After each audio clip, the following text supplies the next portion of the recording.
Hey guys, I had a student ask me recently about using Garageband on the iPad. Luckily, I recently got an iPad, and frankly I use the desktop version of Garageband way more often, but I did some research and I wanted to answer and help the student with their question.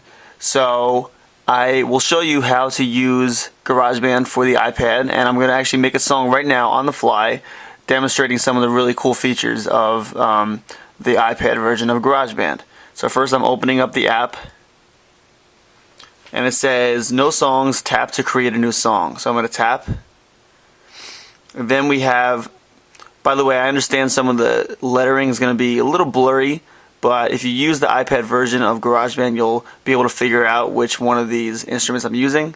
So you see, if you scroll left and right, you have a lot of different instruments, and it's pretty different from the desktop version of Garageband. It has some really fun instruments that are like virtual instruments, and it kind of it has the same features in the sense that you can record a multi-track song, but it's also kind of different and kind of fun because it really utilizes the touch aspect of the iPad. So for instance, I'll do drums first. So let's go to, well, there's a drum kit you can use first of all. So this drum kit is a virtual drum kit. You can just experiment with each drum, and you can see that it plays kind of like a real drum set. The one that I want to use though, I'm going to go to instruments up here, and I'm going to go to the smart drums.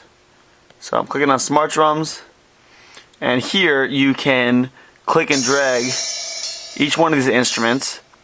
When it's loud or quiet, it will change. Also, you can go from simple to complex.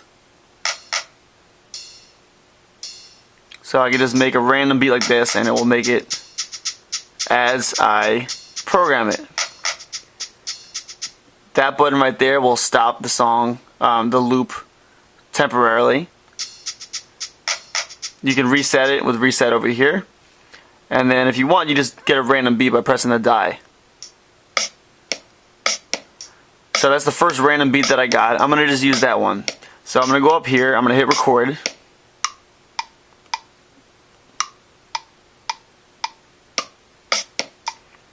So it gives you a 4 count, kind of like in the desktop version of GarageBand.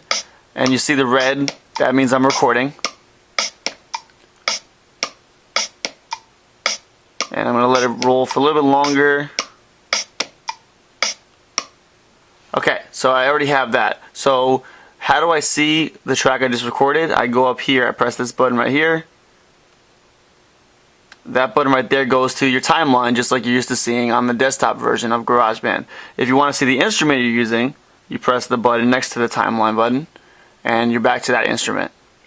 Okay, the metronome is over here in this version.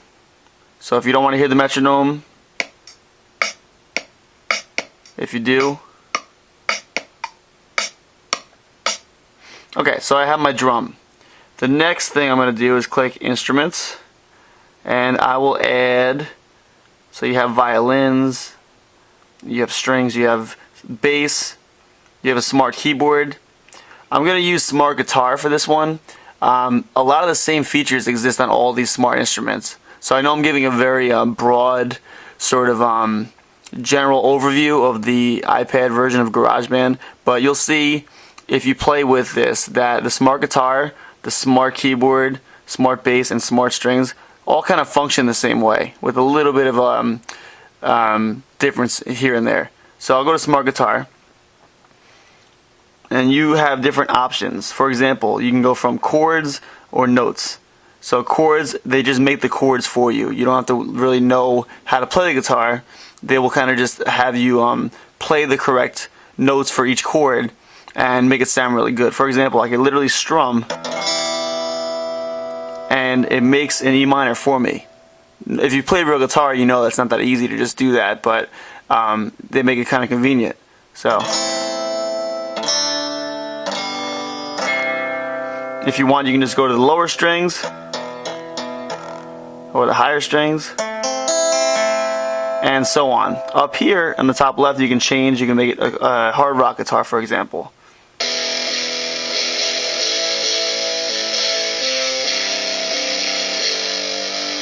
And you have your guitar effects over here. Kind of sounds like Nazareth, Love Hurts, that type of thing. Alright, so I'm going to just go to acoustic guitar. And when I hit record, see what it happens is it already made a new track. So I have my second track already. So the drum beats are already fine. You don't have to worry about changing that. So I'm going to go to the beginning of the song. And then I'm going to go back to my instrument. And then I'm going to get the 4 count. And I'm going to start playing my song. I'm sorry, my guitar track. So, okay, let me fix the camera. Like I said, this is kind of just a general overview. Here we go. 2, 3, 4.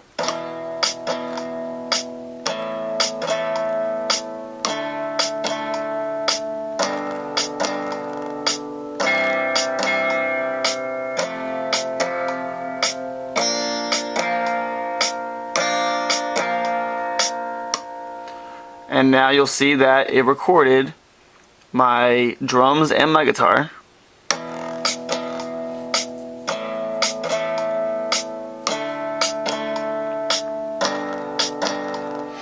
Okay, and if I want to edit this, similarly to the desktop version, well, here you don't double click it. You would just click on it once, and you can hold it down.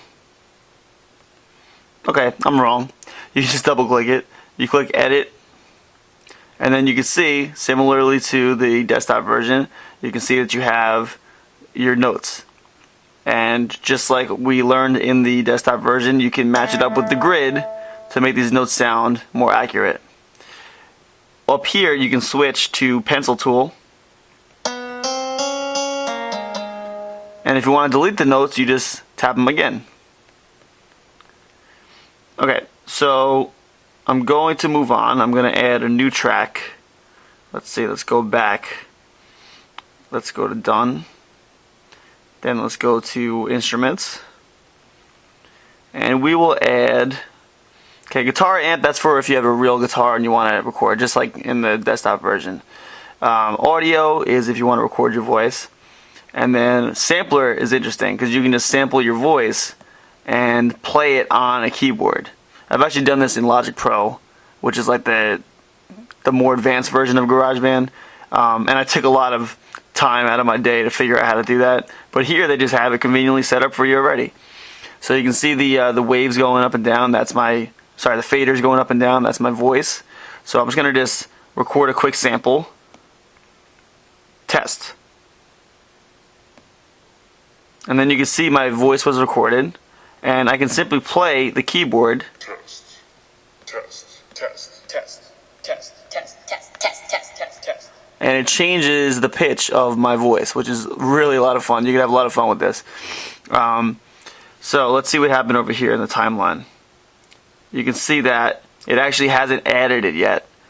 But once I go back to the instrument, go back to the beginning of the song, hit record.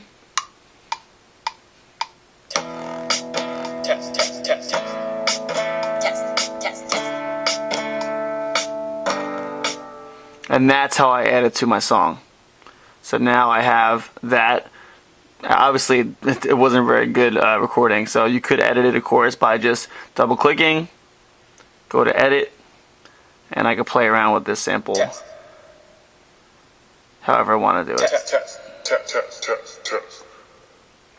So once you have a finished product, which this totally isn't, I'm just, like I said, giving you an overview, you can go to done over here, and then you can review your song just like in regular GarageBand by going to the beginning of the song and pressing play. Test, test, test. Test, test, test. And then when you're done and you want to save it, you can go to My Songs. It already saved automatically. But if you want to share it in any way, you go to Select. Then you select this one. And then this little box with the arrow pointing up, you can do all sorts of ways to share it. So you have a iTunes sharing button, ringtone. You can open in the App Store.